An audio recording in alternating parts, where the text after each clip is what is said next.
Crawford here.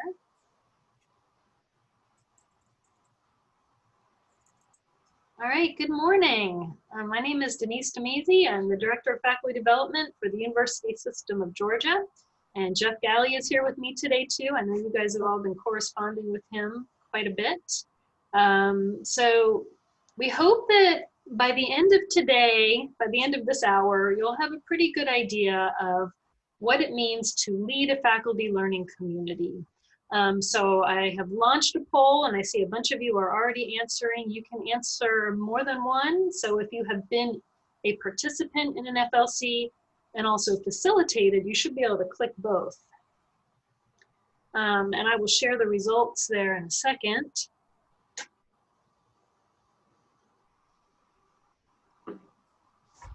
All right, looks like about 85% of you have responded, so I think that's pretty good. So you can see the results here. About 2/3 of you have been in an FLC before. That is great. About 1/3 of you have facilitated an FLC, and about 1/3 of you haven't done either. And I think you are all well positioned to be CLSs this year. The first time I came from UGA, and the first time I facilitated a faculty learning community, I was terrified. I didn't know if people were going to show up. I didn't know, you know, it was sort of my friends were like, if you build it, they will come. So I had to sort of trust that, and they did. And my other fear was, but I don't know much about this topic. And that is the perfect topic to choose, because the idea is you are learning with your colleagues, and that's the best way to learn. So you're not expected to be the expert here. You're expected to be a co-learner with your community members. So in the chat, hopefully you guys can all find the chat. I think most of us have been Zoomed to death, so you probably know what the chat is. So I want you to think of one word, and don't hit enter yet. You can type it, but don't hit enter yet. One word that describes how you're feeling about leading your FLC this year. So type it, but don't hit enter yet in the chat. One word to describe how you're feeling about this, the prospect of this FLC this year. Okay, so now go ahead and hit enter. I'm seeing a lot of excited, a lot of anxious, unsure, apprehensive, intimidated. This is all normal. Interested, stressed, excited. Yeah, I mean, there's so much going on right now. And, you know, I hope that for those of you who are excited, and I see a lot of that, that will continue. And for those of you who are anxious or unprepared, hopefully by the end of this hour, you'll at least feel a little less of that, more prepared, more excited for the opportunities that these conversations are gonna have. So I'm gonna go ahead and share my screen.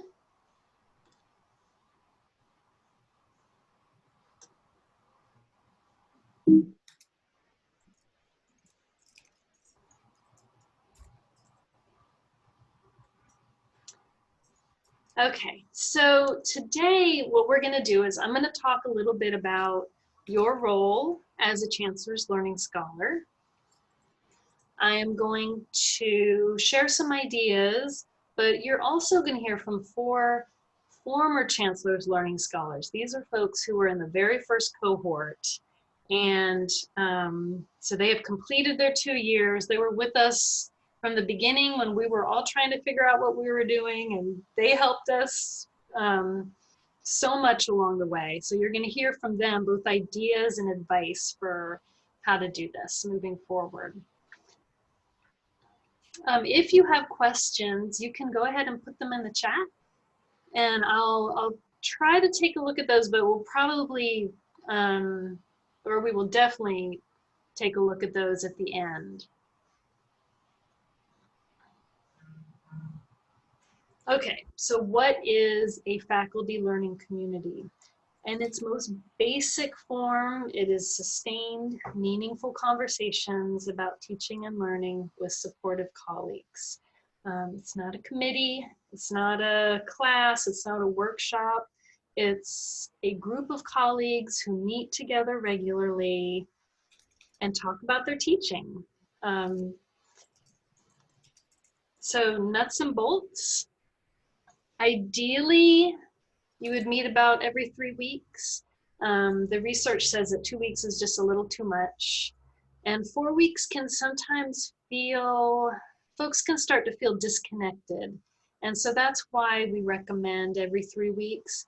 But we also realize that you're busy and you're scheduling. So this can be a goal. Think about this as a goal, but not necessarily set in stone.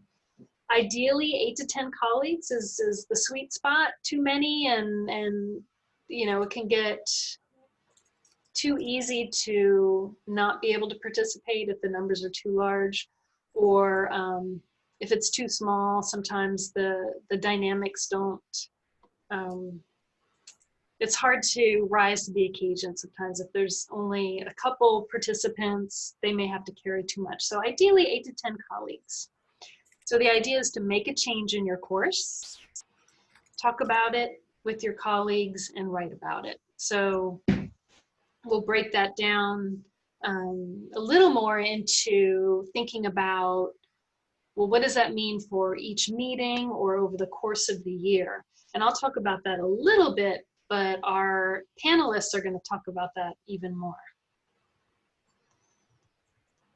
One of the big questions that we always hear is, how do I get people in this faculty learning community? And again, one of our panelists is going to talk more about recruitment.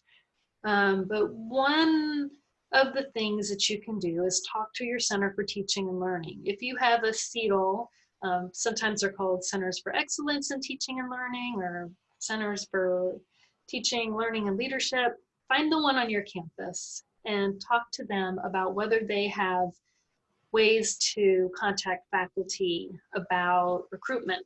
Some of you may already have faculty learning community programs on your campus, and they may already have ways set up to help you with this.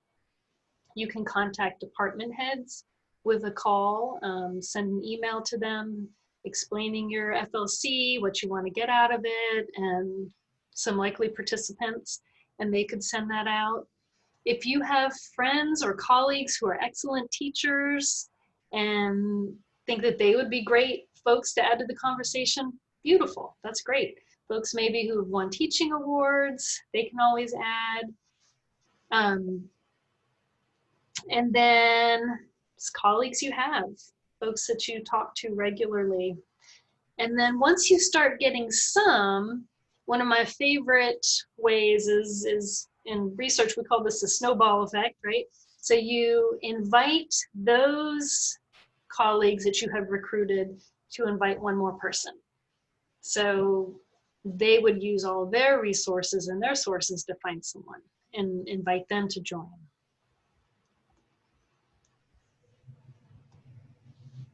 Your key responsibilities.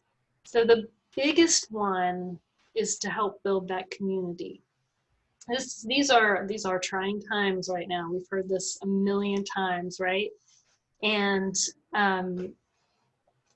one of the things that we know about students is if they don't feel welcome, if they don't feel a part of the community, they're not going to continue. This is one of the biggest reasons that students don't continue with school and go on to graduate, is they don't feel like they belong.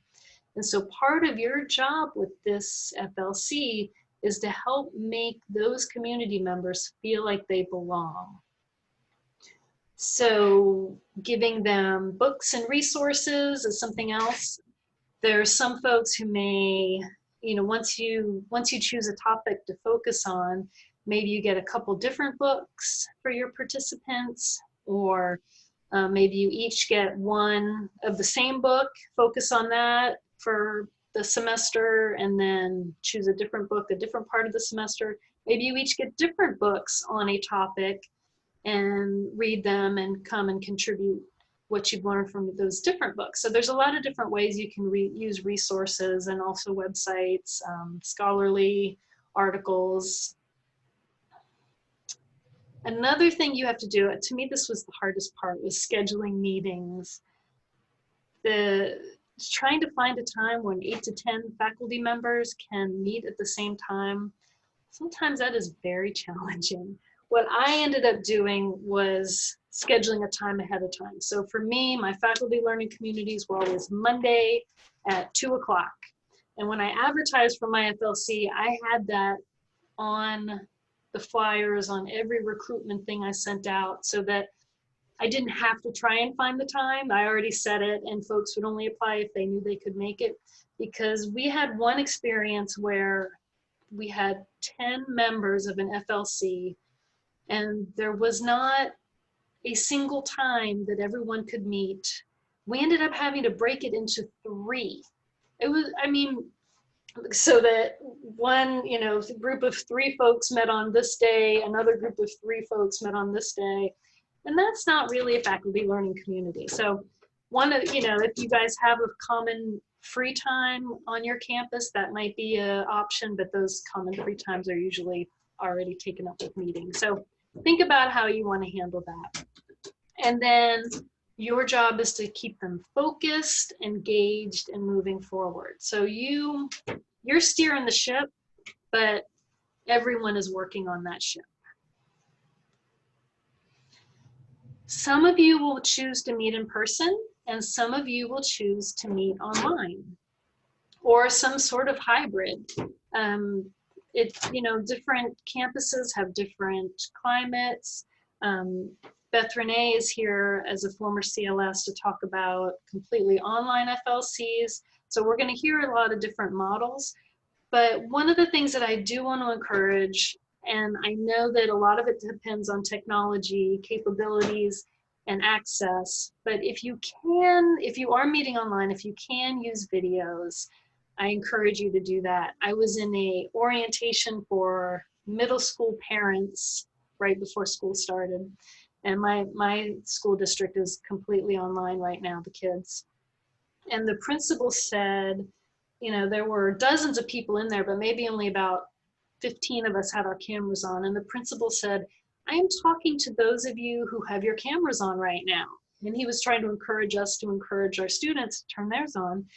And it really made me think about that, how when you're in this environment, you talk to the faces you see. And so especially with this type of community, if you can, I encourage you to all use cameras.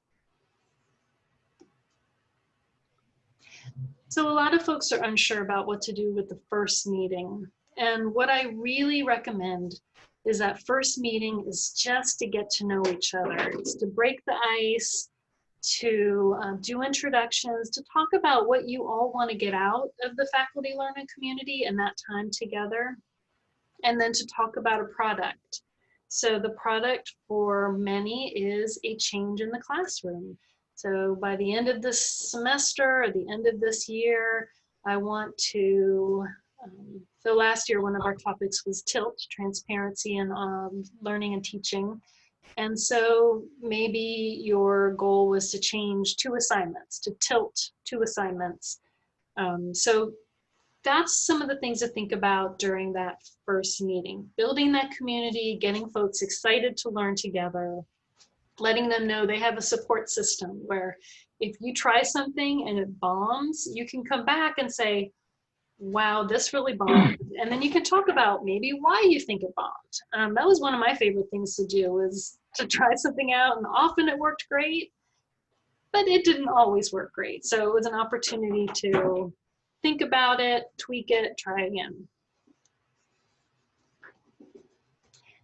After that, there are lots of different things you could do with your meetings. Some of them have been focused around a book or a chapter. So, I put all my books away, so I'm going to plug my own, our own book here, Engaged Student Learning. So maybe you read an article, and then you come back and you talk about it, and then make a plan for changing something based on what you learned in that article. Maybe you come in with a plan and you review each other's plans and give feedback. Maybe you sit in on someone's class in person, in the classroom, online, and give feedback on what you're seeing based on that change. And you can do this in a, over and over again. This could be a circuit of, this could be 5 meetings right here, or it could be 2 meetings, and then you do it again.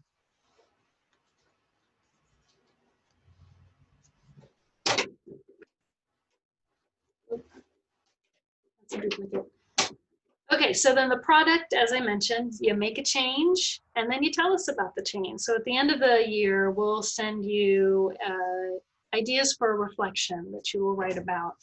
And there's a toolkit that we've given you, and it is on 1HE. Let's see. If you guys have been to 1HE, then hopefully you have probably said hello in the feed. But in the documents section, I've shared the toolkit, which is right here in the middle, the CLS toolkit. And it breaks down a lot of what I'm talking about now, but it also gives more information about the end of year reflection and product that we're hoping for. And up here, just in case you're wondering, is the PowerPoint for today.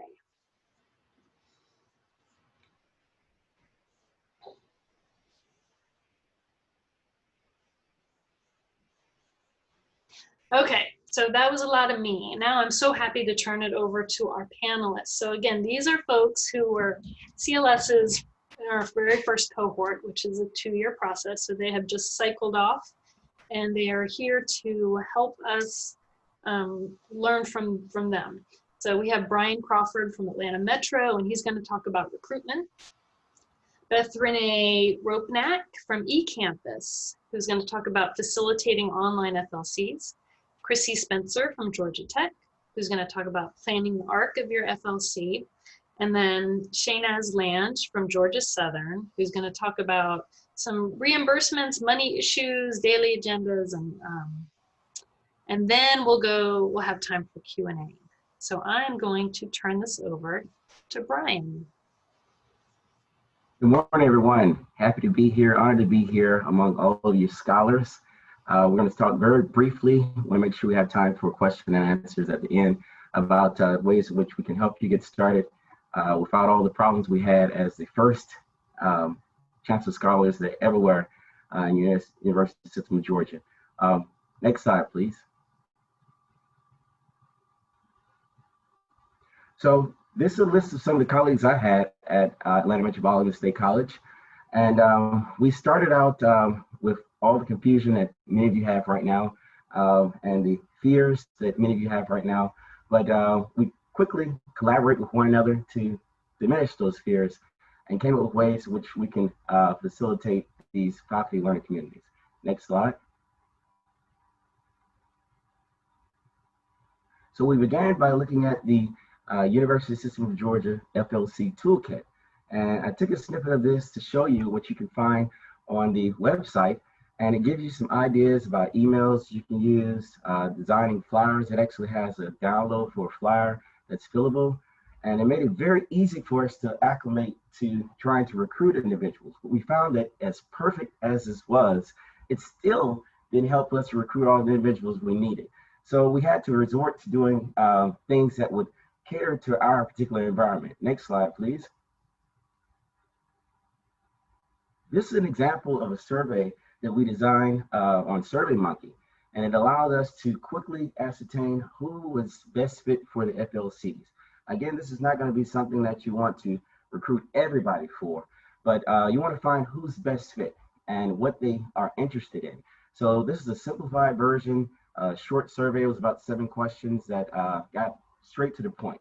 So even though we did this, made it simplified that individual could idealistically find out whether they're fit for the FLC, this still didn't help us to get all the people we needed. Next slide, please. So we decided to engage individuals, especially the ones that I would pass in the hallway every day. Even though we had flyers pinned up, we sent emails, we still didn't get some people responding. So I would ask some of my colleagues, I said, did you get an email from me? or my colleagues, and they'll say, oh, I didn't see anything. And I understand how people are so very busy. So engaging the individuals, which I'll talk about a little bit later, is one way that you can try to help your FLC to grow. So we designed a couple of ways in which we would respond to individuals based on how they respond to us. So time or day is not convenient. And as mentioned before, it's difficult to get so many people together at one time. So I just start asking, what's a better day of time? And I start taking those days and times and trying to put them in a particular order along with my colleagues to find out what would be a better day to get the majority of people involved. We have a quite small institution compared to some of the other institutions. So everybody's on every committee here, and we're doing so much work. So I have too much work already. And I said, well, if you could just give me 1 hour out of the month, just 1 hour out of the month, that's perfect for us to facilitate this learning community. And so a lot of individuals didn't realize that. They didn't read the emails, they didn't read the flyers. And so as I engaged with them, they said, oh, that's not so bad. I guess I'll participate. Not interested in the topics. And so in 2 years, we've had 8 different topics. And we found that many of the topics can kind of be meshed together and tweaked a little bit to cater to the needs of the individuals on our campus. So I would engage, and my colleagues would engage and ask, what topics are you interested in? And so we would explain some of the topics a little bit more than just the wording on the flyer or the email. And they said, oh, that sounds very interesting. I think I may participate. All right, next slide. So I want to leave you with a couple of tips. The first tip, begin recruitment early. You can't begin early enough. And it's so important. It gives you an opportunity to tweak the schedule, find out who wants to get involved, who can't get involved because of small things, and be able to change them. As we mentioned before, ask administrators, the deans and department heads to identify faculty members that may be perfect for the FLC. Specifically, asking about individuals who may be up for promotion and tenure, as the FLC can serve in all these capacities: teaching, service, professional development. You can knock them all out in just participating in the FLC. Asking administrators for a brief moment in these large meetings. Every year we would have this meeting coming back to the school year about what to do for the school year, what has changed, and we asked for a small segment within that. Getting to the next bullet point, we wanted to involve individuals who had been in the FLCs before. And so we would get them to get up and make testimonies as to how good the FLC was, how it changed their lives, how it changed the community, how it changed the students' learning patterns. And so give those testimonies by way of a presentation or a video. And so that was very effective for us, that individuals gave their own personalized testament. Also personalize the invitation. We mentioned that a little bit before. Engaging individuals directly. You don't have to stroke everybody's ego, but mention individuals that you'll be perfect for this. Not so much as learning, but sharing the knowledge that you have. Last thing here, remain confident and undiscouraged.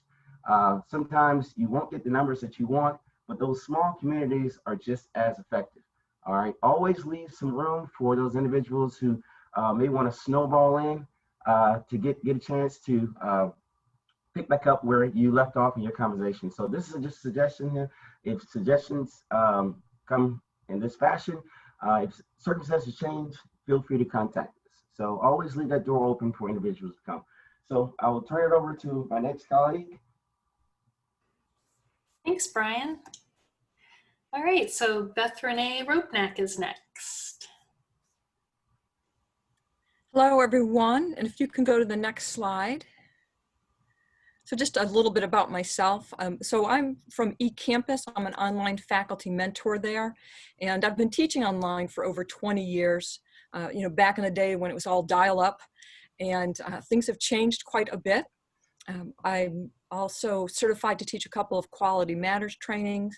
And the reason I wanted to talk to you today is that I've led 2 online faculty learning communities.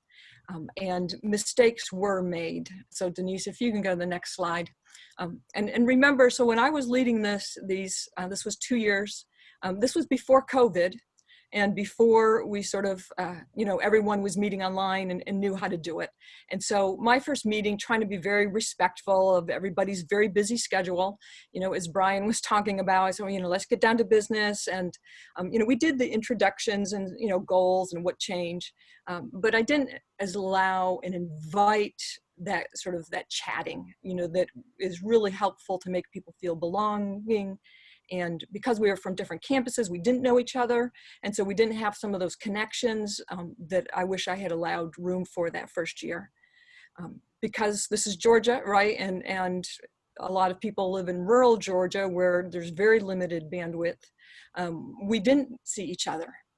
And I really wish that we, you know, had done that differently. Maybe at least, you know, maybe when you're talking, you know, you turn on your camera and other cameras are off, you know, so there isn't a huge bandwidth being used up or something like that. And the third thing that I did that I wish I'd done differently is that I ran the meetings myself. And so there's other ways, there's maybe other better ways. So the next slide. And I was really nervous, like many of you, and anxious, and I wasn't sure what to do, and so on. So, so some best practices from a couple of years of this, and from talking to my colleagues who also led some FLCs online.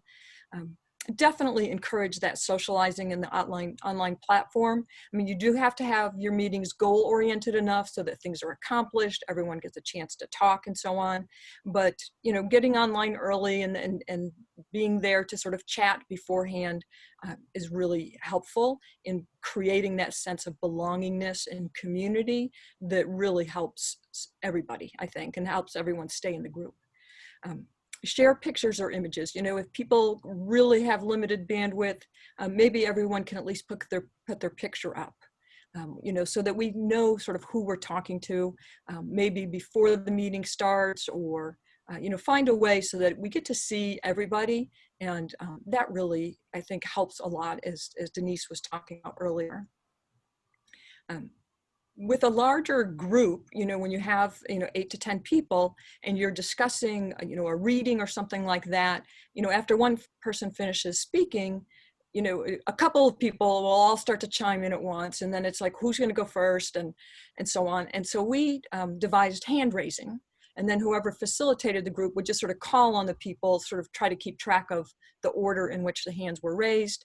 And that really was, once we started doing that, our meetings flowed a lot more smoothly online. And everyone knew they would get a chance to speak, hand raised. And so we used Blackboard Collaborate Ultra. Not the old Blackboard Collaborate, which is funky and unfriendly, I think. But the Ultra, you know, it was really great. It was very easy. There was no downloads. It was, it really was nice to have that happening. You know, to use that as our tool. And then a colleague of mine who also led online groups, groups that shared facilitation responsibilities, and she found that really helped get a lot more buy-in from each of the members, and so everyone was a lot more engaged. And you know, we still set up the meetings, you know, schedule the times, and you know, set out the link and everything. But so we did that kind of work, but the meeting facilitation was shared across groups. And then last year we were able to, I purchased the text myself. Yes. There's a little bit of an audio hiccup happening. I'm wondering if you turn your video off, if that might help that. Sorry, I didn't see that. Thank you. Sorry. Okay, better. No, that's Is that a little better? Okay. Yes, see, exactly that, because rural Georgia. So I purchased all of the textbooks, or all the books for the group, and I sent them to their home addresses, and I just put those ads into, I used Amazon, and then it was home addresses because campus email with books packages got longer, and then one reimbursement, I submitted my receipt, and it was resolved quickly. So that was that worked really well, especially because we were spread across 20 campuses, you know. So that was mine. Thank you. Thanks, Beth René. Okay, so now we have Chrissy, and Chrissy is going to share her screen. I am. Actually, I wonder, could we just unscreen share for a few minutes? Good to see everybody's faces halfway through the session. It's nice to see you all. So I'm Chrissy Spencer. I'm at Georgia Tech, and as Denise said, I was in that original crew, as we all are, of Chancellor's Learning Scholars running faculty learning communities.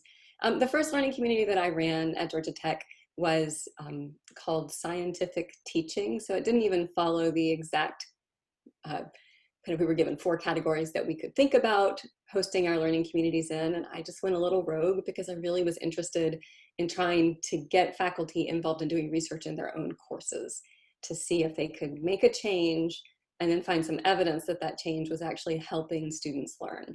So that's what my group did. I advertised through our Center for Teaching and Learning and took advantage of the infrastructure they had in place for both advertising as well as applications.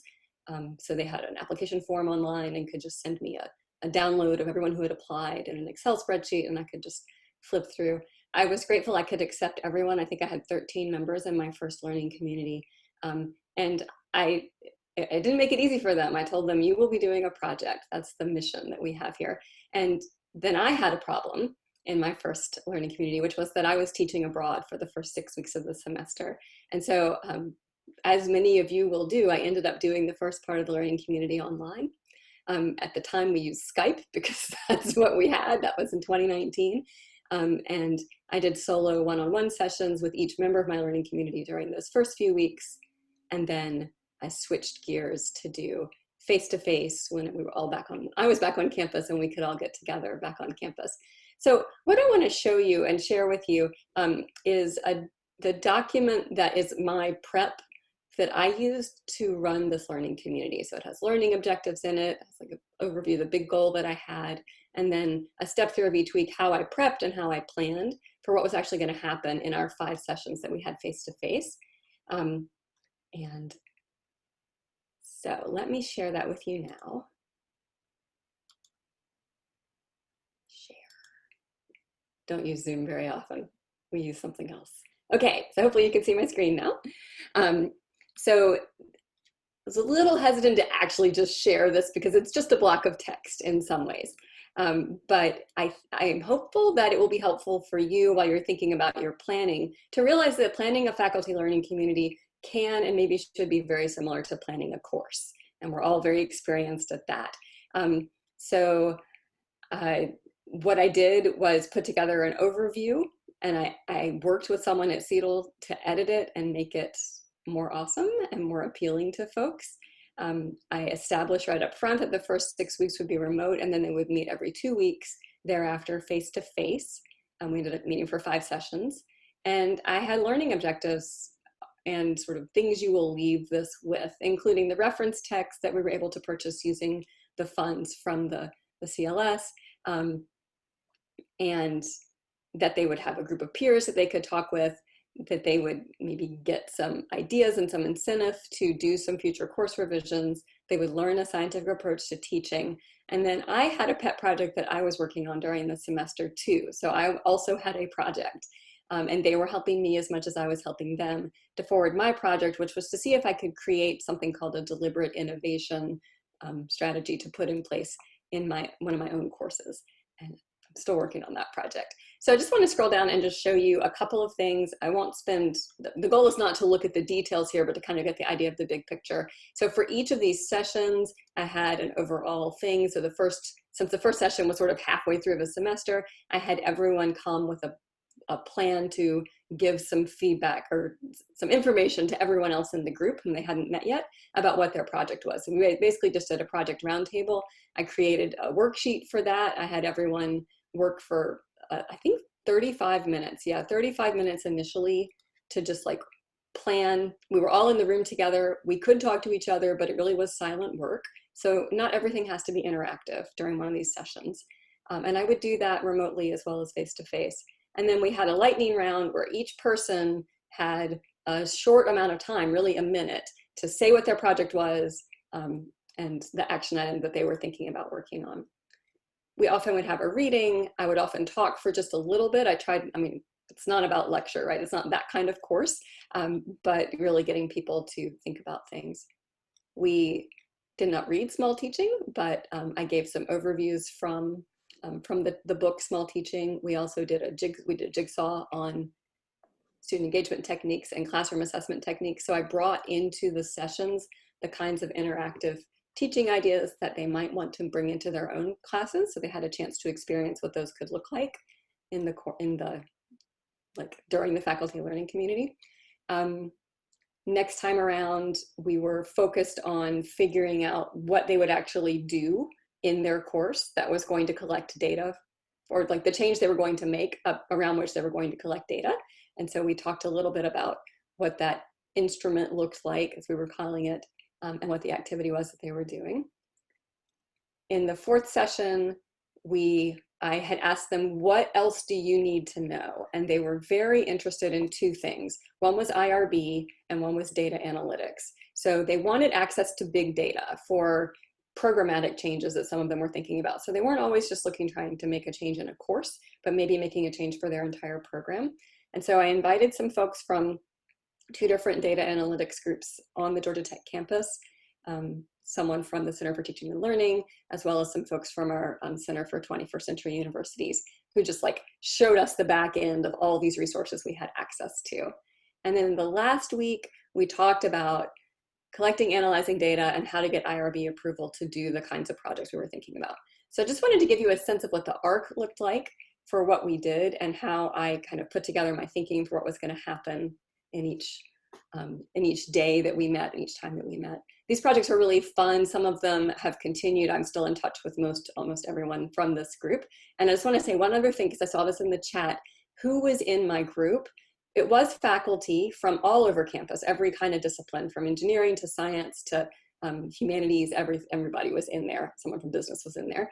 I also had graduate students who were interested in discipline-based education and research, and I had staff members from a couple of different locations on campus. So it was a real breadth of folks in a faculty learning community. And with that, I'll turn it back over.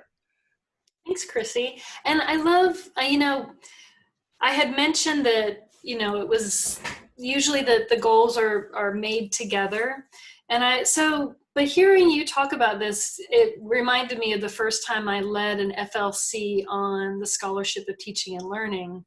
And I did have, because I wanted us to have a project at the end, I did have an agenda that was much more set out than a traditional faculty learning community. So I think a lot of the times it depends on your topic and what you're going to be exploring together. So usually when I led an FLC, we got together that first time and made our own goals together, our learning objectives. But there was that time when I did the SOTL FLC, I let them know up front that we're going to follow this workbook together, learning together, but that I did have objectives and goals. So what you shared reminded me that sometimes it's not always this or that there's different ways to go about it. So that's great. I'm really glad you mentioned that too, because of course this is not going to be what everyone, it's not gonna be the right framework for everyone as they are working through this. The second FLC I did, we read Small Teaching. Just did a club, and that worked great too. Yeah. That's great. Thank you. Okay, so now we have Shainaz Landge, and she's from Georgia Southern, and she's going to be sharing her experience with us. Thank you so much, Denise and Jeff, for giving this opportunity. And as other CLS, I am from the first cohort, and we had a very good learning experience. And I'm really excited to share all the experiences with you. I have been given this fabulous topic of my agenda and to talk about money, which is really important. So I'm just going to share my experiences with you. Can you go to the next slide, Denise, please? Okay, so next, please. So it's really nice to hear Denise and Chrissy right now, because we conducted 2 FLCs. The first one was conducted only, I did that, which was based on the topic provided by the by USG. There were 4 important topics provided, and I did this particular FLC said small changes, big difference, and see it for yourself. And the second one was with Dr. Diana Botnaru. She's with us right now, and we did that scholarship of teaching and learning. And listening, Chrissy, exactly the same pattern we are following. And at the end, our goal was to how to get a project out of it, and every individual FLC member will have their own running project in their own discipline. The individual FLC ran in 2018-2019, had 13 participants, which completely relied on high impact practices. Next slide, please.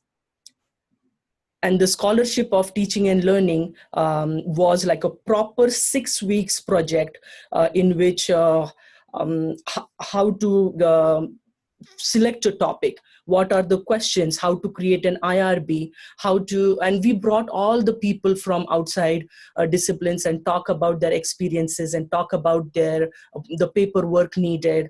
And so this was going really, really well till mid-March.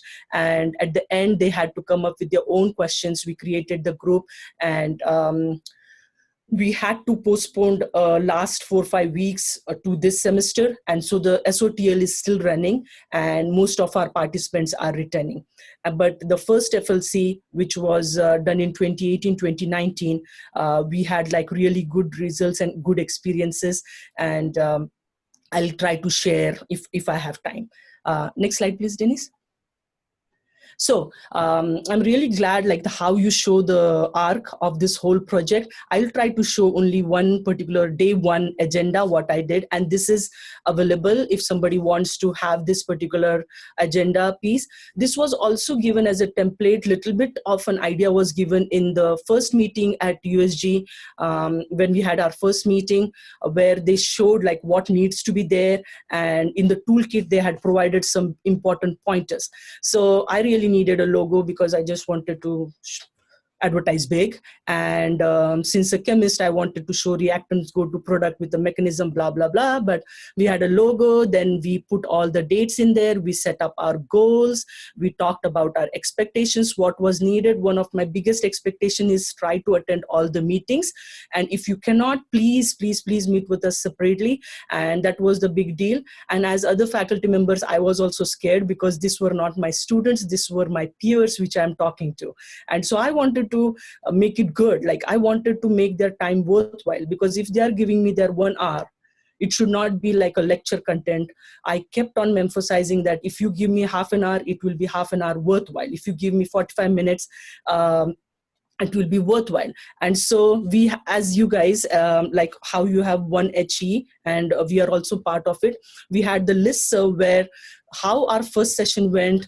Tons of emails were shared. And I remember one particular faculty member having this agenda piece very well described. And I took little bit ideas from there. And this kind of agenda for every meeting was shared with proper expectations, goals. What do you expect in this current meeting? And what should we expect in the next meeting? And so what I did though, when I gave all this information, teachers are busy. We are all busy. And this semester it will be even more busier.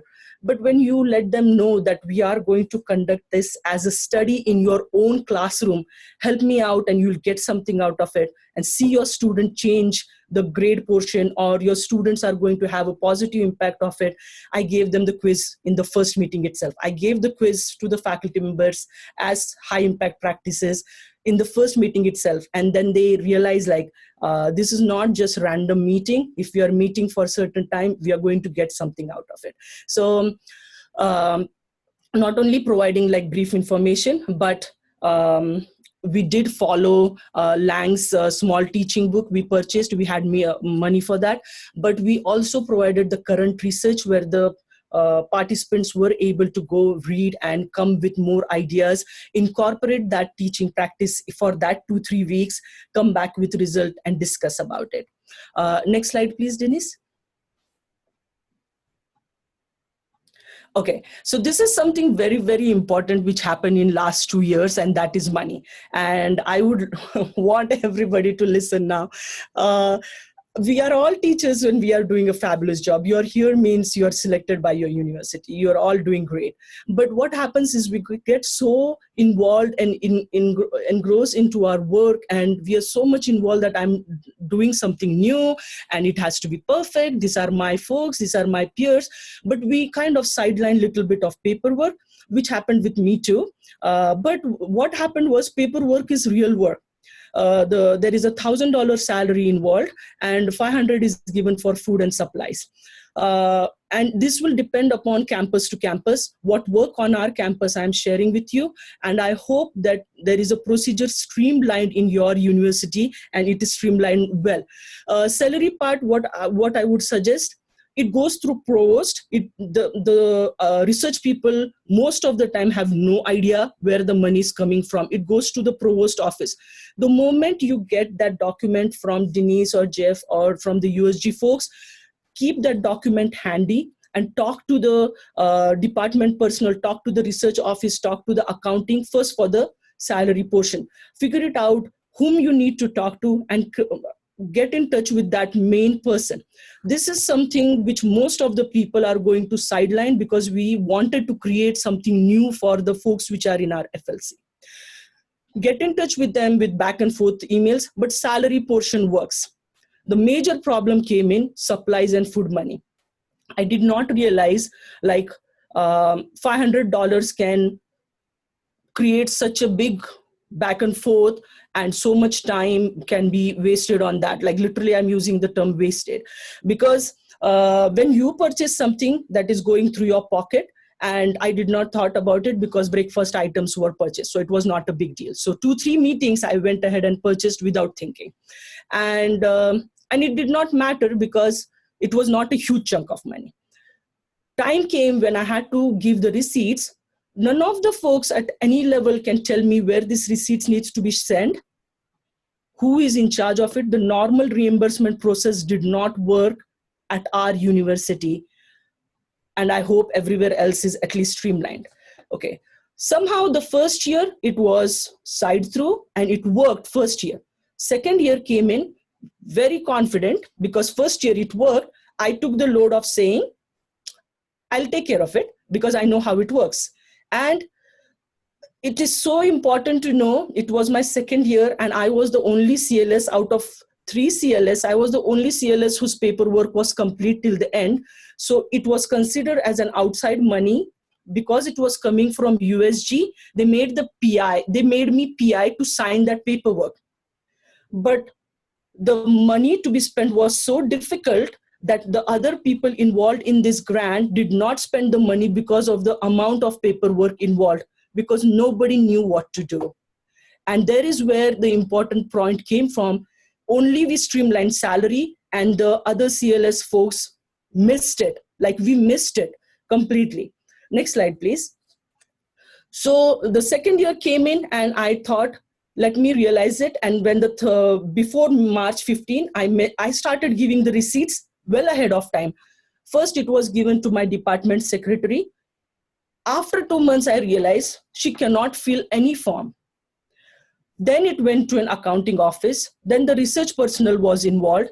And I am filling this form like 3 to 4 times, but that work was supposed to be done by me, which I came to know that after 3 months. Okay, after all the receipts had been uploaded, after all the forms have been uploaded. So this back and forth went a lot, and then we stopped meeting, and there is a lot of chaos, and I kind of gave up. I said $200, I don't want this. Like I don't want to spend so much amount of money for $200.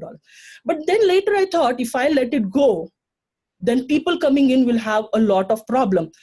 I got tremendous amount of help from my dean's office, the assistant dean from our department, and I made it a big deal because Georgia Southern is known in teaching and many CLS people will come through this cohort, and I wanted to make a little bit a better pathway. And our dean's office literally said, spend it, your money, spend it, and if this doesn't work, Shainaz, we will reimburse you. When I got that kind of security, I went back and forth. And right now, most of you will be meeting virtually. So food items will be deleted or will not be there. So now probably you are going to spend it on supplies. So it will be around, it will be spent on books or stuff like that, or some kind of technology. Like I purchased Rocket books. My suggestion to you is for USG, create an expense report. You have to do it. The department secretary is not involved into this most of the time. So you have to do it. Upload everything. The important form you need is that business purpose form. Before spending the money, you have to fill that form. And that is something which we need to remember, that the business purpose form needs to be filled. Get in touch with your accounting officer. Get in touch if it is little bit amount of money, and if you have to experiment it, do it in first 2 weeks. So if you lose 20, 30 bucks, it won't be a big deal. But if you lose $200, $300, it will be a big deal. Any receipt you spend, the tax, they do not pay you back. Any receipt you spend, keep it. Any flyer you made, keep it. Any student, the participant, the teacher, the faculty members who are present in the meeting, you need to keep attendance. The business-related food purchase or service purchase, or the any software you purchase, you need to do it beforehand. You spend the money. So now, after spending 4 or 5 months like a detective, then we finally realized 3 important things were needed. That is in my next slide. You just need to have the business related form, which has everything, actually, the participant information, where the receipts need to be uploaded, when was the date, what was your funding information, everything goes in that form. If that form I would have told from the beginning, much of the hassle would have been would have happened. Okay, every email you send to anybody, attach that particular funding information which comes from USG. And I hope this year the rules have not changed. We have streamlined it. This looked very neat and tidy because now we have made like stepwise how to get the money from when it comes through from USG. What could have really helped me, knowing the information beforehand? It took me a month to realize that the only form needed was business related food request form or the business related supplies form. Allowing the department admins to fill the form, because when a faculty is new to this kind of software, even though we have done this receipt and getting the reimbursement so many times for so many different projects, it did not work for this one because it is considered outside money. And copying each and every personal, somebody will help you, because when it becomes too much, we let go, because sometimes time is more worth than money. And so I have put it in asterisk mark that business related purchase or supplies form has to be approved before anything has been spent. Okay, I did not want to scare you, but this was something important which needs to be addressed, and we have the document and email already shared for you. So what lessons we had learned, I'm not going to talk about recruiting. Other folks have done a good job, and I want to just focus on one important thing. Keep record of any and everything. Make an email, make a folder. Attendance should be taken from advertisement to participant list. Our teaching and excellence department is doing an excellent job. Through newsletter, we were advertised well, but I did make sure that 4 or 5 folks are there. So I started with chemistry. That was directly word of mouth. Then I fixed on some people who would be really interested, the tenure track and the teaching faculties. And then I sent it to the CTE people. What came other than recognition, which was like very surprising for me, the university recognized you big, and the university calls you at multiple occasions and kind of acknowledges you are the CLS from our university, and the people will talk to you about it. I did not realize that we will be giving an option to write whatever we are working on. And through USG, what Denise showed her book chapter or the book right now, I was able to publish it in the Engaged Student Learning Essays on Best Practices. And our second book chapter on the FLC, which we are running, will be published like in the coming months. Yeah. So if you have any question, concerns, if you need any paper or forms, just let us know. Our email IDs are there, and even in the toolkit, you'll have a lot of information. Thank you. All right, thanks to all 4 of you for sharing. So Jeff and I are here. We have about 6 minutes left, and I'm going to kind of scroll through the chat here Some questions I think were answered as we went, so I'm going to try and focus on ones that I'm not sure were answered. I'm so sorry, Denise. I have to hop another, and Jeff too. I'm Sarah North from Kennesaw State. It was wonderful. Okay, thanks, Sarah. Quickly, I have to hop another meeting, but I have one quick question on maybe from Jeff or you, Denise. You know, last year when we finished FLC at the form, I think it was implied that you guys going to send a certificate to those participants of FLC faculty member. I didn't get any as a facilitator. Did you guys send those acknowledgement, certificate, appreciation, whatever that it was called? I don't recall exactly. You want me to answer that, Denise? I can.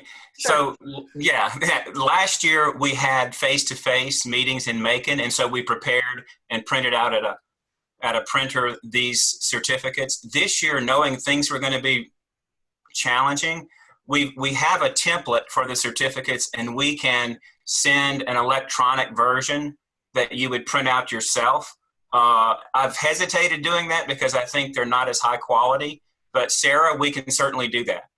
And that was, I think, for the one that they finished, not for us that actually participated. I thought that's what it was. I'm not sure. The one that faculty member joined the team, you know, as a participants. Yeah. Right. Sarah, maybe since I know you have to leave, maybe send us a follow-up email and we can try and handle that for you. But I think it was, yeah, something like that. And I didn't, you know, I think when we filled the form for the report, you guys said that please name those people that participate in the past year FLC faculty members, and we're going to send them a thank you for participating, something like that. That was a report at the end of report. Thank you so much. You have a wonderful day. Bye-bye. Thanks, Sarah. You too. Folks have asked about whether the FLCs need to be, maybe I should start from the bottom because I wonder if we answered some of these questions as we went. They can be in person or online or hybrid. Some of you might choose to do that, sort of like you're doing with your classes. The money question, so I think the MOU does talk about some of these processes. Am I right, Jeff? Yes. So I've taken notes listening to Shainaz, and I had screen share, but we're going to run out of time. So really briefly, the MOU is going to be sent out very soon, and we had to wait for these two kickoff meetings to occur in order to place in that the amount that the institution could spend up to that level. And so now that we have our cohort formed, the MOU has that blank, and each institution with its appropriate number of CLSs will be able to spend up to that amount for the stipend, for retirement costs, and for the $500 per learning community expenses. Y'all, the reason that this is complicated is we're doing system level work across very different types of institutions. So one of the things real quickly that I will do is I will send to each of you your contact person in the business office that we talked with and communicated with last year. That will give you access to the inside circle of processes and getting the correct form. As Shainaz said, the business related food form, it may not be named exactly the same thing at a college as at comprehensive. So it may vary, but the process is the same. The MOU goes out, the school CBO office signs that, the provost signs it, our CAO, Tristan Denley, signs it, and it becomes a contract. I will send you the name of the contact person, and stay in touch with Denise and me because we've been through this, cutting new ground. Doing system level learning communities is a new kind of enterprise, and the challenges cutting through the undergrowth have been significant in the financial aspect. But the payoff with the products, the courses, the community, the collegiality, the pedagogical expertise, the book and chapter publications, the things that are coming out of this far outweigh and surpass the difficulties that we have in setting up the financial processes. Food in the USG, food is verboten, but we've made it possible for this to work in this grant because we're using Gates Foundation external money. So all of this is good. We will send you the contact person. Keep receipts, as Shainaz said on that slide. We will post all of these PowerPoints and materials. Denise can tell you more about that process and the location of those. Send me an email with any questions and I will respond.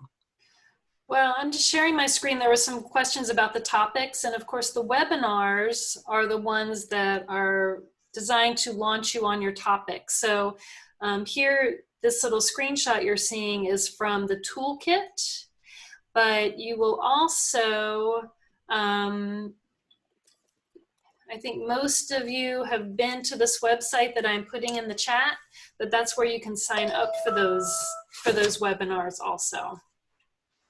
I think Jeff and I will be able to hang out for a few minutes to answer any other questions you have, but we will just go ahead and say thank you all for coming, and we hope that you have a great year with your FLCs. So let us know what we can do for you. Thank you so much.